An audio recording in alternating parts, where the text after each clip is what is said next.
दोस्तों नमस्कार। तो ये हमारा थर्मो सेकंड यूनिट का लेक्चर नंबर 7 है, शायद ये लास्ट लेक्चर है। इसमें हम आपके लिए लेके आए हैं यूनिवर्सिटी में क्वेश्चन पूछा जाता है। क्या क्वेश्चन पूछा जाता है कि ऊष्मागतिकी साम थर्मोडायनामिक इक्विलिब्रियम तथा स्वतः प्रकरणों के मापदंडों को समझाइए। मतलब जो थर्मोडायनामिक जो इक्विलिब्रियम होता है वो क्या होता है और स्पॉन्टेनियस प्रोसेस कहाँ होते हैं, उनकी क्या क्या कंडीशन होती है। तो एक बात सुनिए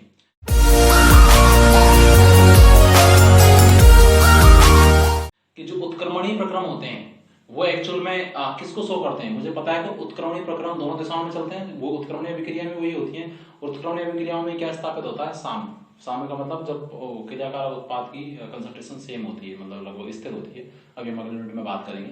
तो जो उत्क्रमणीय प्रक्रम है वो दोनों दिशाओं में चलते हैं। तो ये कह रहा है कि ऊष्मागतिक साम्य का मतलब क्या है। मुझे पता उत्क्रमणीय प्रक्रम मैंने पढ़ा था, उत्क्रमणीय चेंज किया था मैंने, तो बहुत मिनिमम परिवर्तन किया जाता है, क्योंकि अगर मिनिमम नहीं करेंगे तो वापस वो चीज आएगी नहीं। अगर अधिकतम कर देंगे तो वो कैसा हो जाएगा, अनुत्क्रमणीय हो जाएगा। वो ये कह रहा है कि जो उत्क्रमणीय प्रक्रम है वो एक तरह से ऊष्मागतिक साम्य की एक क्या है, कंडीशन है। अब मुझे पता है कि अनुत्क्रमणीय प्रक्रम कैसे होते हैं, स्वतः, क्योंकि वो एक ही दिशा में चलते हैं, और स्वतः प्रक्रम उसी दिशा में बढ़ते हैं जिधर अव्यवस्था क्या हो रही होती है, बढ़ रही होती है। इस तरह की कंडीशन में मिला जुला के इसका आंसर बनाया हुआ है। देखिए क्या है, उत्क्रमणीय प्रक्रम किसी भी निकाय की साम्यावस्था में बहुत कम परिवर्तन करने की में किए जाते हैं। मतलब बहुत कम परिवर्तन, मैंने यहाँ लिख नहीं पाया, प्रश्न करके किए जाते हैं। इस जगह लिख देता हूँ, साम्यावस्था में बहुत कम परिवर्तन कर किए जाते हैं, जिससे निकाय वापस साम्यावस्था में क्या कर ले, उसको प्राप्त कर ले। अधिक परिवर्तन कर देंगे तो फिर वो अनुत्क्रमणीय तरह की रिएक्शन हो जाएगी, प्रक्रम हो जाएगा।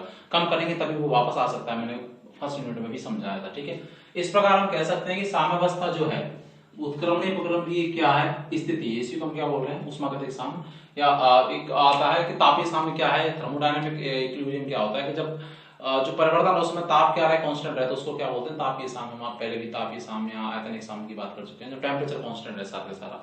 इसका मतलब जो उत्क्रमणीय प्रक्रम है उसमें जो साम्यावस्था उसकी क्या स्थिति है। जो उत्क्रमणीय प्रक्रम एक तरह से किसको शो करता है, साम्यावस्था को, क्योंकि आंशिक परिवर्तन होता है। उत्क्रमणीय दोनों दिशाओं में चल रहे हैं, वही साम्य स्थापित होता है। थोड़ा सा आंशिक परिवर्तन हुआ फिर वैसा का वैसा ही हो गया, इसलिए साम्यावस्था की ये कंडीशन है उत्क्रमणीय प्रक्रम। मुझे पता है कि रिवर्सिबल जो प्रोसेस होते हैं, मैंने एंट्रोपी पढ़ा था, टीएस बराबर क्या होता है, T Q reversible upon T. तो टीडीएस बराबर क्या लिख सकते हैं, क्यू रिवर्सिबल। ठीक है, इरिवर्सिबल प्रोसेस के लिए लिखेंगे तो टीडीएस जो है इसकी वैल्यू क्यू रिवर्सिबल से क्या होगी, ज्यादा होगी। इसके लिए तो क्या होगी, ये कंडीशन आ गई, मैं पढ़ चुका हूं एंट्रोपी के लिए।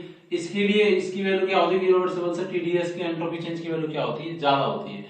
ऐसा इसलिए होता है कि मुझे पता है जो अनुत्क्रमणीय प्रक्रम है वो किसको शो करते हैं, स्वायत्तता को, मतलब स्पॉन्टेनिटी को शो करते हैं, स्वतः। और स्वतः प्रक्रमों की एंट्रोपी क्या होती है, लगातार बढ़ रही है, इसीलिए इनकी वैल्यू से क्या होगी, ज्यादा होगी। इसलिए मैं लिखा हुआ है कि अर्थात अनुत्क्रमणीय प्रक्रम में स्वतः प्रक्रम संपन्न होता है, ये तभी संभव है जब टीडीएस का मान किससे हो, क्यू रिवर्सिबल से क्या हो, ज्यादा हो। इसीलिए ये मैंने ऐसे लिखा हुआ है। इन दोनों को मिला के ऐसे लिख सकते हैं कि जो बराबर वैल्यू होगी वो तो किसके लिए शो होगी, रिवर्सिबल के लिए। और रिवर्सिबल जो प्रक्रम किसको शो करता है, साम्यावस्था को, बहुत आंशिक परिवर्तन होता है। ठीक है, जबकि इरिवर्सिबल जो प्रोसेस है, अनुत्क्रमणीय जो प्रक्रम है वो किसको शो करता है, स्वतः प्रक्रम को क्या करता है, शो करता है, क्योंकि वो एक ही दिशा में चलते हैं। अनुत्क्रमण प्रक्रम भी एक ही दिशा में चलते हैं। ठीक है, ये मैं पहले भी पढ़ चुका हूं कि जो उत्क्रमणीय प्रक्रम होते हैं उनके लिए एंट्रोपी चेंज क्या आता है, शून्य आता है। ठीक है, मैं पहले भी अच्छी तरह बात कर चुका हूं।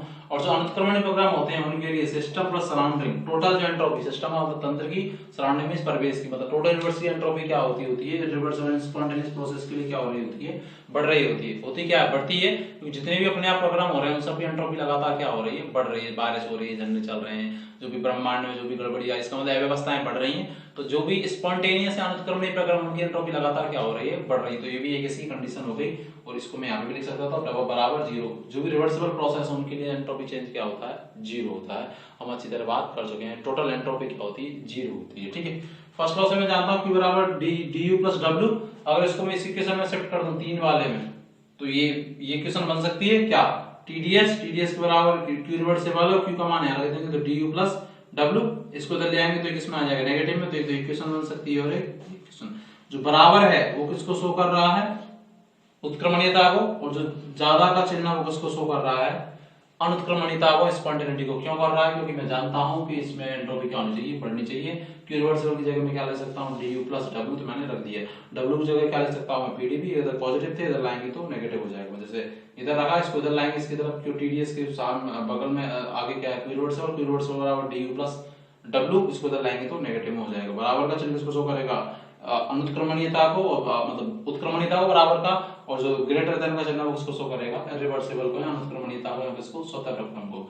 एक गिब्स ऊर्जा होती है, गिब्स फ्री एनर्जी, हमने पहली बात कर चुके, delta S minus T delta S जो होता है उसको गिब्स फ्री एनर्जी। इसका जो ऋणात्मक मान होता है वो किनके लिए होता है, स्वतः प्रक्रम के लिए डेल्टा, जिसको मुक्त ऊर्जा भी बोलते हैं, और जो पॉजिटिव मान होता है वो किसके लिए होता है, उत्क्रमणी प्रक्रम को लिए, जिसको हम बोल रहे हैं साम्यावस्था, क्योंकि उत्क्रमणी प्रक्रम साम्यावस्था की क्या है स्थिति है, क्यों है, आप जान चुके हैं। कब कब प्रक्रम उत्क्रमणीय हो सकता है, देखिए अगर डेल्टा, क्योंकि मुझे पता डेल्टा जी बराबर क्या होता है, del H minus T del S. अगर डेल्टा एच की वैल्यू नेगेटिव और एस की वैल्यू भी नेगेटिव है तो जी की ओवरऑल वैल्यू कैसी आएगी, नेगेटिव, और जब जी की वैल्यू नेगेटिव आएगी तो प्रक्रम कैसा होगा, स्पॉन्टेनियस, मतलब स्वतः होगा। ठीक है, अगर, अरे ये आप वैसे भी तो जान सकते हैं, ऐसा क्यों हुआ, ऐसा इसीलिए हुआ कि ये जो डेल्टा है इसकी जो वैल्यू नेगेटिव आ रही है, इट मींस ऊष्मा क्षेपी प्रक्रम हो रहा है, और डेल्टा एच की वैल्यू जब नेगेटिव आती है तो फेयरवेल कंडीशन है ना स्पॉन्टेनियस होने के लिए, क्योंकि ऊष्मा क्षेपी अभिक्रियाओं में हम कोई एक्सोथर्मिक में कोई हीट देते हैं क्या, अपने आप ही तो होती है, जो अपने आप होती है वो क्या कर रही है, स्पॉन्टेनियस।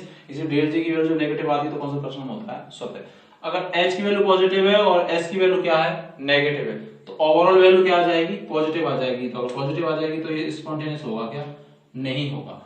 क्यों, डेल जी की वैल्यू अगर पॉजिटिव हुई तो वो स्वतः प्रक्रम क्यों नहीं होता, इसलिए नहीं होता कि डेल एच की वैल्यू पॉजिटिव, इट मींस कौन सी अभिक्रिया, ऊष्मा शोषी, और एंट्रोपी नेगेटिव, इसमें एंट्रोपी क्या हो रही है, घट रही है। अगर ये घट रही है और इस ऊष्मा शोषी है तो ये अपने आप होने के लिए स्पॉन्टेनियस या स्वतः होने के लिए फेयरवेल कंडीशन है क्या, है नहीं है, क्योंकि ऊष्मा शोषी को तो एनर्जी देनी पड़ेगी तब रिएक्शन होगी, तो स्वतः धुना होगी, और एंट्रोपी घट रही है तो उसका एंट्रोपी, स्वतः प्रक्रम होता है एंट्रोपी क्या होती है, बढ़ती है। इसलिए डेल जी की वैल्यू जब पॉजिटिव आती है तो प्रक्रम कभी भी स्वतः नहीं होते हैं। कभी ये थोड़ा ऐसा रहता है ना कि नेगेटिव आई तो स्वतः क्यों हुआ, इसीलिए नेगेटिव कब आ सकती है, उसकी कंडीशन है फेयरवेल कंडीशन, उसी के आधार पे आ सकती है, तभी क्या होता है स्वतः, और जब पॉजिटिव आती है तो एस होता है। आप लोग इस बार रिवर्स करके भी देख लेंगे सर ये कैसे हुआ।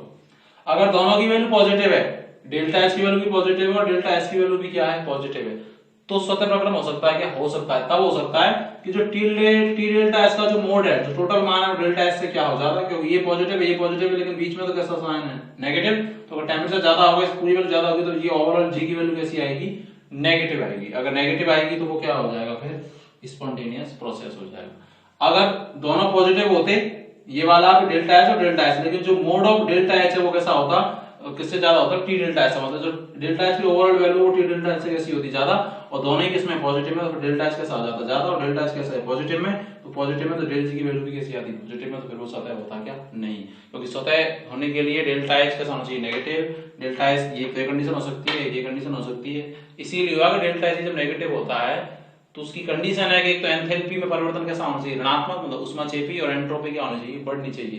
तो एंट्रोपी बढ़ेगी तो स्वतः होगा, क्योंकि स्वतः प्रक्रमों की एंट्रोपी लगातार क्या हो रही है, बढ़ रही है, और जो ऊष्माक्षेपी अभिक्रिया होती है डेल एच नेगेटिव होता है, उनमें भी कोई एनर्जी देनी नहीं पड़ती, वो अपने आप होती हैं, इसीलिए वो क्या कहलाती हैं, स्पॉन्टेनियस कहलाती हैं। इसलिए जब डेल जी नेगेटिव होता है तो स्पॉन्टेनियस, और डेल जी जब पॉजिटिव होता है तो उत्क्रमणीय, जिसको हम क्या बोलते हैं, साम्यावस्था। आगे हम बात करते हैं कि कैसे कैसे क्वेश्चन आते हैं यूनिवर्सिटीज में, हम लिख के देख लेते हैं अभी, ठीक, इसको लिख रहे हैं, कर लेते हैं। जो हमने यूनिट सेकंड पढ़ी है इसमें यूनिवर्सिटीज में, किसी भी यूनिवर्सिटी में किस तरीके से क्वेश्चन आते हैं, कुछ भी नहीं रहेगा, बस रेगुलर जुड़े रहिए। आपको ना 5 साल के पेपर देखने हैं किसी यूनिवर्सिटी में, ना कोई बुक देखनी है, कुछ नहीं देखनी है, बस आप रेगुलर यहाँ क्लास लेते रहिए, ऑर्डर बाय ऑर्डर, आपका कोई दिक्कत, कुछ बाहर आने की संभावना है ही नहीं, फुल गारंटी। आप एक बार पढ़िए तो सही अच्छे से।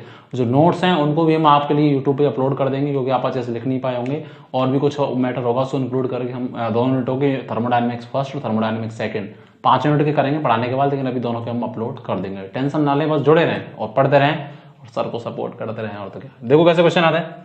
आइडियल गैसों के मिश्रण की एंट्रोपी समझाइए, ये 2.5 नंबर में या 2 नंबर में क्वेश्चन आता है, आप आराम से इसको कर सकते हैं, हमने पढ़ाया भी था कैसे आती है।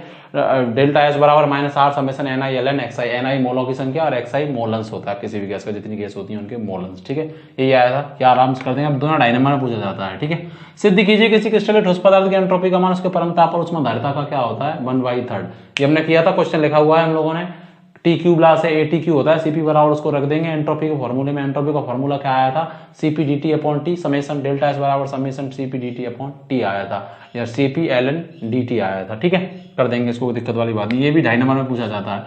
कार्यफलन और गिब्स ऊर्जा को समझाइए। कार्यफलन का मतलब A और गिब्स ऊर्जा का मतलब G। ये कार्यफलन मुझे पता है क्या होता है, U - TS, और G क्या होता है, H - TS। या डेल्टा A बराबर delta U plus T delta S, और डेल्टा G बराबर delta H - T delta S, ठीक है, समझा देंगे, इसको पूछा जाता है कैसे, इनमें क्या रिलेशन होता है वो भी। ऊष्मागति का थर्ड लॉ बता देंगे। ऊष्मागति का थर्ड लॉ कहता है किसी भी क्रिस्टल ठोस पदार्थ की एंट्रोपी का मान परम शून्य ताप पर क्या होता है, 0 होता है। जैसे ताप बढ़ाया जाता है एंट्रोपी का मान क्या होने लग जाता है, बढ़ने लग जाता है। फॉर्मूला भी आया था वही Cp/T dt वाला, डेल्टा एस बराबर समेशन करके ऐसा आया था फॉर्मूला, देख लेना।